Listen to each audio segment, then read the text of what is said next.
So, ladies and gentlemen, a series I'm personally very looking forward to is Colin Farrell's The Penguin. Genuinely really looking forward to this.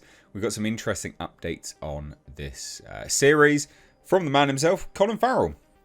He promises a pretty brutal series, which I'm, again, very excited for. So, we'll dive into this today. A bit of an update in the world of TV. Hit subscribe if you're new here, and turn the bell notifications on. Shall we please dive into this? So let's go. So, this is Entertainment Tonight, ET Online. But then there was also this. So we'll touch on this first. And this is Colin Farrell promising a ton of violence and a hard R rating. That's good. That's good. You know, not everything in the comic book world or scene or space needs to have a hard R. But when you're telling a story about a gangster that's ruthless, that very clearly, you know, retains power through fear, you need to show why he's feared. You need to show it. Right? Implied, yeah, kind of works, I guess. But this is an HBO Max or Max series. So you wanna be able to see it. It's for adults. So hard R is appropriate. Not everything is appropriate, but a hard R for the Penguin as a gangster sort of comic book series thing is massively appropriate. It gives me a lot of confidence, a lot of optimism for this. So that's really, really cool. So what basically he was interviewed by the Hey You Guys podcast, and he just spoke about it and said some bits and pieces. So he says there's going to be tons of violence, abject darkness. I like that. And a man and a great struggle to try and claw his way to the top. Because we know that this is set immediately after the Batman. That is when it is set. Like, apparently just takes off immediately where that ended. So he's trying to claw his way to the top, or grab hold of whatever power he is able to do when there is a vacuum because of the events of Batman. So he says, you know, there's a power grab in Gotham now. It's dark, man. Lauren LaFranc, with her room of writers, wrote 8 extraordinary episodes. So that's good. Confident. Let's hope so, though. And he says, I mean, just really, really bold stuff. I couldn't believe that it got as dark as it gets. And he says, yes, it would be a hard R. Now, a lot of people will initially kind of shrug off this whole, oh, it will get as dark as it gets element. I mean, look, Game of Thrones and House of the Dragon and other HBO Max stuff does get pretty dark. So I've got some confidence that he's not actually just spewing bollocks here. Could be wrong, obviously. He's not really the man that kind of lies that much, though. So this is good. Hard R, yes, please. So what's the other stuff? Well, we've got this here. And this is Entertainment or ET Online. Colin Farrell talks Penguin transformation and why he had no ownership over the character. This is an exclusive, so this is why we're here. So let's take a look.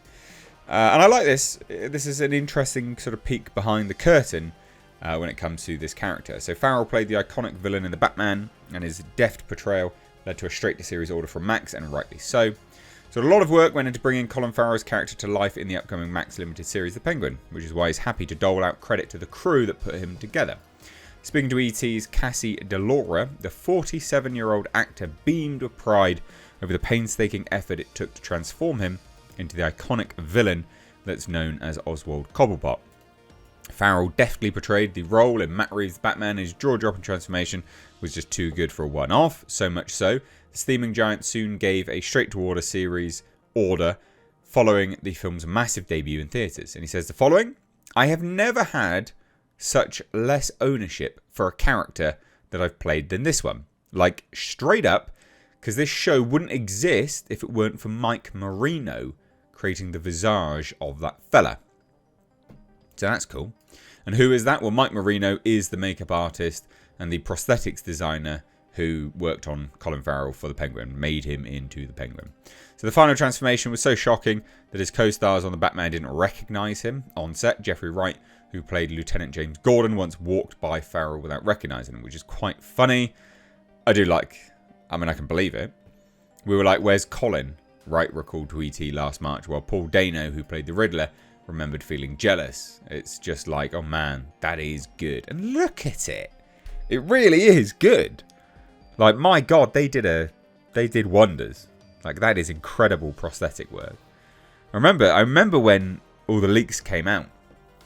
Because do you remember there was some paparazzi shots of Colin Farrell walking around, and he had like almost like a mohawk type thing, and people were like, huh, what's going on with this? But it just threw everyone off the scent, because then he came out and looked like this. It was like, what? Absolute madness. Ah, so good. And that car chase, man. Ah, I know people don't like the Batman, but I do. So it's my video about it. I'm gonna be yeah. Anyway, so it says this as a testament to Marino's mastery and the rest of the crew that helped bring the character to life. It's why Farrell never shies away from giving Marino and everyone else a devotional bath. So he says the following: it was 3 hours in the chair every morning, which is fine because I love the crew that we had. 3 hours is not that bad, because I'm pretty certain, if I remember rightly, Skarsgård for Dune wasn't like 8 hours or something stupid like that. It's crazy. He added there were people that were making the eyebrows in LA and sending eyebrows out, and there was someone that did the teeth, and there was such a collection of people who came together to create it. It takes a village. I loved working on it. It was amazing. That's kind of crazy. There was someone in LA making eyebrows and just sending them out, and then someone making the teeth as well. That is, I mean, it is a lot. He says, when I was a kid, there was a gangster, a real old school type, Rex Calabrese. He was a big deal. He helped people. Oh, this is what they said. This is what it says in the trailer. I can't wait for a full trailer. And I can't wait for I can't wait for this. I genuinely can't wait. I think this is gonna be great. I genuinely think this is gonna be great. Look at that side by side. Wow. Oh, it is madness. Absolute madness. I still can't get over it, really. God, why didn't they win an Oscar for that as well? Like, genuinely, why? That is unrecognisable. Anyway, I'm really excited for this. What do you think? Hard R? Good or bad? Are you excited for this too? Let me know down below. I really cannot wait. So, very much positive here. And it'll be nice to get something good to review. You know, House of the Dragon was good. I really like that as well. And I'm really looking forward to this. So, good stuff. Let me have some good stuff to review for a change. Thoughts down below. Cheers. Hit subscribe. Bye now.